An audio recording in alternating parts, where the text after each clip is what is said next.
क्या कहना चाहेंगे?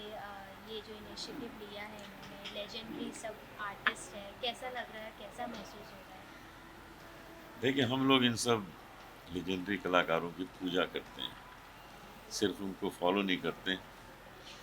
जब गाना बजाना शुरू करते हैं, रियाज़ करना शुरू करते हैं तो उनका ध्यान करते हैं।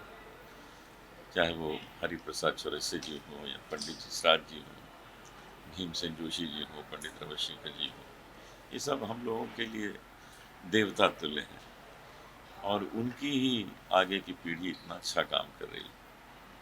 राकेश चौरसिया जी आज पूरे संसार में जाने जाते हैं, कितना खूबसूरत उन्होंने काम किया है।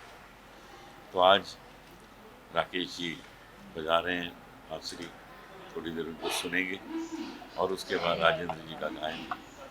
मैं यही कहूँगा कि ये इनिशिएटिव हमारे रविशंकर जी हैं यहाँ, वीरेंद्र जी ने, जीतू जी, ये सब लोग केवल कलाकार नहीं हैं, ये लोग कलाकारों की पूजा करते हैं। ऐसे ख़ानदान से ही आते हैं कि जो जो इन्होंने काम किया है वो मेमोरेबल हुआ है, जो जो काम किया है।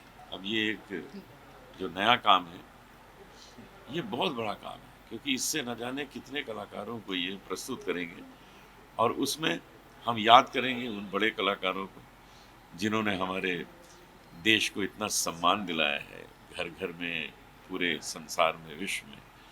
और फिर उनकी ही कृपा से हम उनके आगे की पीढ़ी को प्रस्तुत करेंगे। तो बस अब आप लोग मुझे छोड़ेंगे तो मैं सुनने जाऊंगा। इस तरह का संगीत अगर हम देखें तो आजकल कम दिखाई देता, फ्लूट करना, क्या कहना चाहोगे इसके लिए? देखिए, देसी घी भी बहुत कम नज़र आता है। जो चीज़ें असली हैं वो बहुत कम नज़र आती हैं। जो चीज़ें मिक्सचर हैं, मिश्रित हैं, वही ज़्यादा चलती हैं, वही ज़्यादा नज़र आती हैं, तो उसकी ओर ध्यान नहीं देना चाहिए। हम लोग तो चाहे 40-45 साल से गा रहे हैं, लेकिन ऐसी लागी लगन आज भी गा रहे हैं। आज भी चल रहा हम तो रैप की तरफ नहीं गए आपके और वही गाना गाए। आपके गाना भी बहुत युगों युगों तक चलते आ रहा है, हम भी आज तक हम सुन रहे हैं। वैसे ही जो गीत आज के ज़माने के जो है म्यूज़िक जनरेशन, वो उन्हें आप क्या कहना चाहेंगे? उन्हें यही कहना चाहता हूँ कि यदि आप किसी को प्यार करते हैं तो ये आप चाहते हैं ना कि वो ज़िंदगी भर आपके साथ रहे, छोड़ के ना जाए। तो ऐसे ही संगीत को भी अपनाइए जो ज़िंदगी भर आपके साथ रहे, आपको छोड़ के ना जाए। क्योंकि बाकी तो संगीत आपको पता है साल 2 साल में गायब हो जाता है और मन में नहीं भाता है, मन में टिक नहीं पाता। इसलिए जैसे आप जीवन साथी चुनते हैं ज़िंदगी भर के लिए, वैसे ही संगीत भी ऐसा चुनिए जो ज़िंदगी भर आपके साथ रहे। सही है। है? इनका सही है। संगीत जो है, हमारे बुजुर्गों ने भी ऐसी लागी लगन सुना है, हम भी सुन रहे हैं, हमारे बच्चे भी सुन रहे हैं। ये तो जनरेशन 3 पीढ़ियाँ कम से कम, ये पीढ़ियाँ at पीढ़ियाँ least चलते सुन- रहेगा। और ये कई पीढ़ियों तक चलेगा। और दूसरा जो भजन आज ये गाते हैं या आप 30 साल चल लास्ट 50 साल से अनूप जी मेरे ख्याल से बचपन से इनके बाबूजी मेरे ख्याल से और 100 साल तक आगे ऐसी लागी लगन वो वैसे ही ऐसी लगते रहेगा दिल दिल पे कि ऐसी वो लगन ऐसी लगती लगती जाएगी। लगन लगती जाएगी क्योंकि वो हार्ट टू हार्ट कनेक्शंस है। हम इसको और सुंदर बनाएंगे सुंदर आगे बनाएंगे। चल के, और इसमें शास्त्रीय पुट डालेंगे जिससे कि लोग इसको और पसंद करें और अपने जीवन में अपनाएं। अगर हम बात करें आज के यंगस्टर्स की, वो कहीं ना कहीं इस सॉन्ग से, इस जो कल्चर से थोड़ा दूर होते जा रहे हैं, वेस्टर्नाइजेशन की तरफ होते जा रहे हैं, क्या कहना चाहोगे अनूप जी आप? एक चीज़ बहुत ज़रूरी है कि जो पेरेंट्स हैं वो अपने घर में इस तरह का संगीत बजाएं, बच्चों को सुनाएं, बच्चों को बताएं कि देखो ये संगीत है जो देर तक चलता है। तो पेरेंट्स ही कर सकते हैं, ये कल्चर पेरेंट्स सिखा सकते हैं। स्कूल कॉलेजेस में ये कल्चर नहीं सिखाया जा सकता, घर तो में ही- इसलिए ज़रूरी है कि घर में ही पेरेंट्स करें। अनूप जी, देश भर में काफी कंट्रोवर्सी चल रही है, पत्रकारों पर हमला किया जा रहा है, रेड किए जा रहे हैं दफ्तरों में, आप क्या कहना चाहोगे? देखिए, मुझे आप नहीं छोड़ेंगे तो मैं भी हमला कर दूंगा आप पर क्योंकि मुझे अभी लोगों को सुनने जाना है। रेड किए जा रहे हैं, ईडी की रेड्स पड़ रही, पुलिस पूछताछ के लिए बुला रही है क्योंकि सरकार के खिलाफ पत्रकार बोल रहे हैं उनकी एक गलत पॉलिसी के बारे में। देखिए, ये सब चीज़ें जो हैं, इन चीज़ों में हम लोग पढ़ते नहीं हैं। हम इतना जानते हैं कि हम लोग संगीत के साधक हैं, इसमें ही लगे रहेंगे। बाकी जो राजनीतिक वाले तंत्र कर की रहे हैं। बातें हैं वो चल नहीं रही दूसरी तरफ से। Thank you so much. Sir, जानना चाहूँगा लिविंग लीजेंड्स 2023 क्या कहना चाहेंगे पंडित हरि प्रसाद जी के बारे में और उनके बारे में मैं क्या कहूँ, मैं तो उनके आशीर्वाद की जात जो भी हूँ मैं उनके आशीर्वाद की वजह से। और ये मैं श्रेय पूरा देना चाहूँगा वीरू शंकर जी को, जो इन्होंने पंडित गौरी शंकर जी फाउंडेशन को अभी तक जागृत रखा है। और मैंने जब उनकी मूवी देख रहा था, जो टाइटल्स जो ये 11th एडिशन है, इसके पहले जो 10 कार्यक्रम हुए उसमें amazing artist have performed here and I think it's a treat for the audience to get this kind of concerts every year.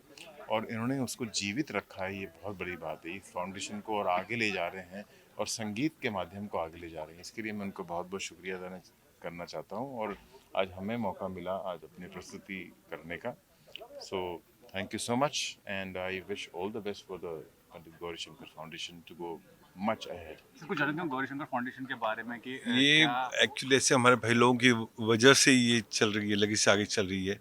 Rakesh ji वगैरह सब लोग आते हैं, हर साल आते हैं और इस चीज़ को आगे हमें सपोर्ट, इनका काफ़ी सपोर्ट रहता है। अपना समय निकाल के आके अपनी प्रस्तुति देते हैं और एक लोगों के लिए ट्रीट है कि ऐसी प्रस्तुति देखने को उनको मौका मिलता है। और फाउंडेशन का हम लोग एक स्कूल भी चालू करें सुजानगढ़ में, जहाँ पे बच्चों को संगीत की शिक्षा दी जाएगी और आगे उनको कुछ अपने पैरों पे खड़े हो जाए, कोशिश रहेगी। आज के दौर में जब युवा जो है पश्चिम सभ्यता से इतना ज़्यादा प्रभावित है, कितना ज़रूरी है कि भारतीय सभ्यता को, भारतीय संस्कृति को और भारतीय संगीत नहीं, को? पहली बात तो ये सवाल गलत है कि ऐसा नहीं है। हमारे जो गुरुकुल है पंडित हरिप्रसाद चौरसिया जी का, वहाँ पे आप देखिए तो बच्चे भरे हुए हैं सीखने के लिए, यहाँ पे और भुवनेश्वर दोनों जगह। मुझे रोज़ कम से कम 8-10 फ़ोन आते हैं कि हमको सब कुछ छोड़ छाड़ के बांसुरी सीखना है। मतलब संगीत की तरफ, हमारे संगीत की तरफ है रुझान है ऐसा नहीं है। हाँ, हमेशा हमें ये सवाल मिलता, पर यह है कि ये घर वालों को भी जाता है कि अपने बच्चों को हम किस चीज़ में डालें, वो भी बहुत ज़रूरत है। घर में कौन सा म्यूज़िक बज रहा है जो उनके कानों में जा रहा है, अच्छा लग रहा है कि नहीं खराब, जो उनको मिलेगा, जो हमने खिला पिला के बड़ा किया वो उसी तरीके से उनको लगेगा ये सही है। तो मगर शागिर्द बहुत हैं, स्टूडेंट्स बहुत हैं और लोगों को इच्छा बहुत है शास्त्रीय संगीत सीखने की। गवर्नमेंट और कॉर्पोरेट का भी काफ़ी रिस्पॉन्सिबिलिटी होता है कि कॉर्पोरेट करें इस तरह के इनिशिएटिव में, वो बताइए कितना मिलता है जब वो तो मुझे तो नहीं मिलता, पता नहीं, पर लोगों को मिलना चाहिए क्योंकि, और ये स्कूल में, हर स्कूल में शुरू करना चाहिए शास्त्रीय संगीत, क्योंकि वो कल जाके कोई भी संगीत करें, पर एक जो फाउंडेशन होता है, अगर फाउंडेशन मजबूत है तो बुनियाद बहुत तगड़ी रहेगी। तो हर संगीत में सिर्फ सात सुर है, चाहे वो विदेशी हो, चाहे यहाँ का हो, देसी हो, कहीं का भी हो, कोई माइकल लाल आज तक 8वां सुर पैदा नहीं कर सका है। पहले के टाइम में बॉलीवुड फिल्मों में संगीत होता था शास्त्रीय, आज के दौर में काफ़ी कम नजर आता है, वो बताइए वो कितनी बड़ी कमी लगती है आपको? बॉलीवुड तो देखिए सिचुएशन पे बेस होता है कि स्टोरी क्या है, उसकी रिक्वायरमेंट क्या है। अगर रिक्वायरमेंट है शास्त्रीय संगीत की, अब जैसे बहुत से लोग, लीला बंसाली जी हैं, वो पूरे क्लासिकल बेस पे बनाते तो उनके गाने वैसे रहते, रिक्वायरमेंट पे है कि प्रोड्यूसर डायरेक्टर क्या है। यंग जनरेशन भी म्यूजिकल इंस्ट्रूमेंट्स अपने गानों में काफी हद तक बिल्कुल, यूज बिल्कुल, कर रहे हैं, बिल्कुल। तो आपको कैसा लगता है, क्योंकि उस जमाने और इस जमाने में काफी डिफरेंस आ गया और काफी मैं तो जब से मैं बॉलीवुड में मैंने बहुत बजाया और अभी तक भी बजाता रहता हूँ, तो वही मैं कहा ना, रिक्वायरमेंट है। अगर इंडियन गाना होगा तो फिर फ्लूट, संतूर और सितार सरोद की ज़रूरत होगी। जहाँ वेस्टर्न होगा वहाँ वेस्टर्न इंस्ट्रूमेंट की ज़रूरत होगी, सैक्सोफोन, क्लारनेट और कीबोर्ड्स। और आपको ये लगता है पश्चिम देश के लोग ज़्यादा मानते हैं, नहीं, ज़्यादा? हम लोग अभी मैं अमेरिका जा रहा हूँ 1 महीने के लिए, हमको वहाँ लोग सुनते हैं। हाँ, वही कह रहा हूँ कि वो वहाँ तो ज़्यादा है लोग कि अदर प्रभावित हैं, अदर यहाँ साइड के इज ऑलवेज ग्रीन। हमको लगता है वो चीज़ अच्छी, उनको लगता है वो आयुर्वेदिक में जा रहे हैं, हम होम्योपैथिक में जा रहे हैं, तो वो तो चलता रहेगा जिंदगी। जैसे लाइव इंस्ट्रूमेंट बजते थे हाँ। फिल्मी गानों में, अभी के हम ज़्यादातर मशीन पे काम होता है, उस बारे में आपको क्या लगता है? वही मैंने कहा कि रिक्वायरमेंट है। अगर पूरा वेस्टर्न आउटफिट है, अगर हीरो हीरोइन कर रहे की सिचुएशन क्या है, तो वो रिक्वायरमेंट के हिसाब से डायरेक्टर का, और डायरेक्टर कितना इंटेलिजेंट है, वो कितना, उसकी सोच कहाँ तक जाती है। अगर उसकी सोच है, लीला बंसाली के मैं जब गाने बजाता हूँ तो मुझे सब इंडियन नजर आते हैं, उसके पहले गाने चलते वही गाने चलते हैं, क्योंकि उसमें लाइफ है, ह्यूमन है। जब आदमी बजाता है उसको तो उसमें एक ठहराव आ जाता है। और इतने लोगों की सोल जो है गाने के अंदर आती है। और फाउंडेशन के अंतर्गत क्या प्लानिंग है आपकी? प्लानिंग तो अपने जो बच्चों को अपने स्कॉलरशिप देने की प्लानिंग चल रही है कि बच्चों को स्कॉलरशिप दें, संगीत के माध्यम से उनको भी आगे बढ़ावा मिले। Thank you so much, thank you so much. जी हाँ, नमस्कार। नमस्कार भाई, आज का ऐसा अच्छा हाँ आता हूँ 2 मिनट पे। हाँ आ रहा हूँ 2 मिनट पे।